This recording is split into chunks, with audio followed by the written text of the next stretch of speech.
मैं आपको बता रहा हूं, इसी कोयलांचल से हमारे नाम से 1.5 करोड़ का सुपारी दिया गया था देंगे इसलिए।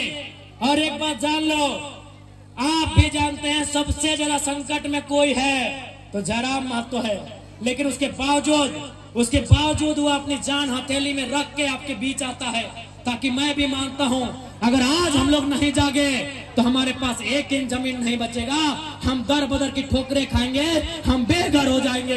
इसलिए तुम्हें इसलिए लड़ना है कि बाल बच्चों का भविष्य सुरक्षित हो सके। आपको क्या लगता है ये चर्चा नहीं करते हैं? ये चर्चा नहीं करते हैं कि जयराम महतो को रास्ते से हटा दिया जाए?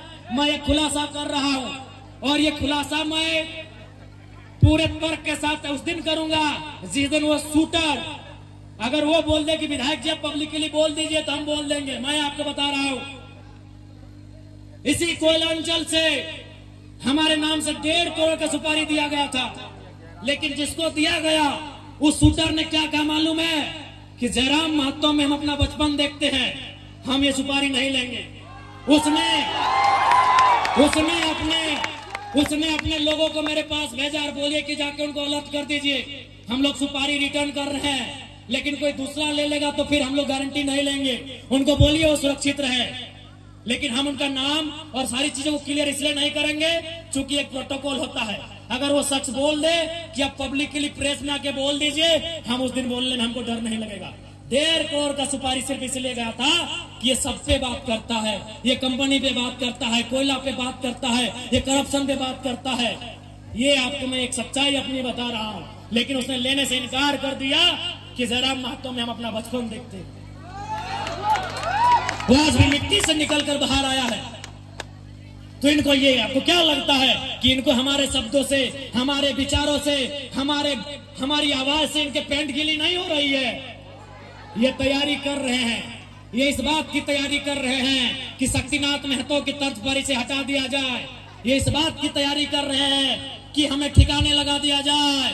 लेकिन मुझे पूरा विश्वास है कि अगर इस बार झारखंड की जमीन से लहू बहा तो इस बार इतना ही कहेंगे झारखंड के लोगों, चाहे लहू किसी का बहे, इस बार चिता मत जलाना, उस चिते को रख देना, उस चिते को छोड़ देना। अगर जलाना हो तो ऐसे बेरहम बेईमान पदाधिकारियों का हौसला जलाना जहां तुम्हारा अधिकार, जहां तुम्हारे हक आज भी वंचित है।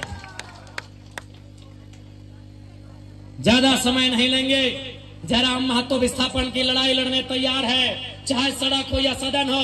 आपने देखा होगा, सबसे पहले मैं माननीय मुख्यमंत्री और दीपक बिरुवा जी को धन्यवाद दूंगा कि आज एक बुलंद आवाज विधानसभा में उठने के बाद उन्होंने विस्थापन आयोग का गठन तो किया, लेकिन उसका अध्यक्ष और समिति का विस्तार कब होगा यह मुख्यमंत्री जी को तय करना होगा, जल्द करना होगा। बिल्कुल, ये आपकी ताकत थी, आपके वोट की ताकत थी कि आज जयराम महतो जब सदन में खड़ा होता है लोग थरथराते हैं कि इस बार ये कौन सा सवाल पूछेगा। लोग थरथराते हैं कि इस बार कौन सा सवाल पूछेगा। और अंत में इतना ही कहेंगे, कोयलांचल के बहनों, लड़ाई हर एक तरीके से लड़नी होगी। आपको लड़ना भी है, आपको पढ़ना भी है और जानकारी भी रखना है। विनोद बाबू लड़े चूंकि वो वकील थे, जयपाल सिंह मुंडा लड़े वो विदेश से पढ़ के आए थे। अरे भारत की आजादी को पढ़िए ना, Gandhi barrister, Nehru barrister, Patel barrister, Netaji Subhash Chandra Bose ICSE में टॉप करने वाले। आईसीएस मतलब जिस समय होता यूपीएससी, उस समय आईसीएस था, Indian civil service. Netaji Subhash Chandra Bose कौन थे? इंडियन सिविल सर्विस का एग्जाम को पास करने वाले थे, यानी उस समय के कलेक्टर बनने वाले थे नेताजी बोस। गांधी कौन थे? Who was Gandhi? Who was Ambedkar? Barrister. आप जितने बड़े क्रांतिकारी नेताओं का नाम लेंगे आपको पता चलेगा बहुत पढ़े लिखे थे। गांधी वाजे बैरिस्टर, अंबेडकर वाजे बैरिस्टर, नेहरू वाजे बैरिस्टर, पटेल वाजे बैरिस्टर, सभी पढ़े लिखे लोग थे। और नेताजी उस समय के डीसी मान लीजिए ना, आज के डीसी, आज जो डीसी का है वही नेताजी बोस को मान लीजिए, उस परीक्षा को पास करने वाले नेताजी। इसलिए पढ़ना भी होगा, तुम्हें जानना भी होगा, तुम्हें अध्ययन करना होगा। तभी इस लड़ाई को सार्थक कर पाएंगे।